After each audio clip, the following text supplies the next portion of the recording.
What does globalization have to do with cultural appropriation? Well, before we can get into that, we must first know what globalization and cultural appropriation is. Globalization. It is the intensification of worldwide social relations which link distant localities in such a way that local happenings are shaped by events occurring many miles away and vice versa.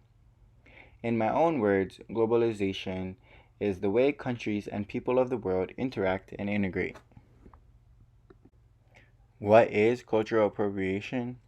Well, to me, it is the unacknowledged or inappropriate adoption of the custom practices, ideas, and so on of one people or society by members of another, a typically more dominant people or society. Pictured here is a European woman in a war bonnet, also known as a headdress. This is cultural appropriation because in Native American culture, a war bonnet or headdress are restricted items and only worn by men who have done certain things to earn them. It is rare for women in Plains culture to wear a war bonnet. This is an American girl with a bindi. A bindi is a dot on the woman's forehead, usually in red, used most commonly to represent a married woman. In Hindu religion, it is said to be the third eye and used to ward off bad luck.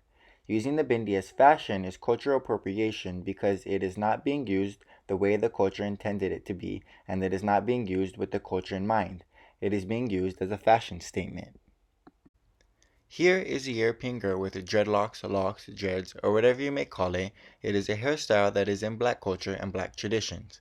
Black people have suffered repercussions for wearing this hairstyle, like being prevented jobs and being associated with negative stereotypes. Then white or non-black people can wear the same hairstyle, be considered cool or trendy, as pictured here, and not have to suffer the same repercussions black people have and still do today. What does this have to do with globalization?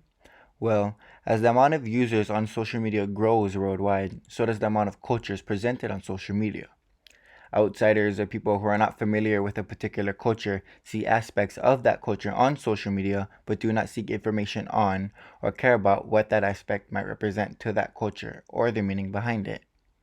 The person not familiar with the culture may like what they see, take it, and use it without giving the recognition that comes from understanding the meaning behind it.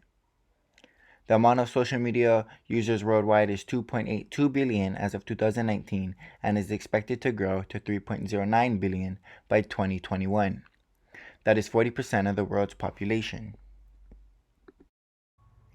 The internet and especially social media is still relatively new to the world.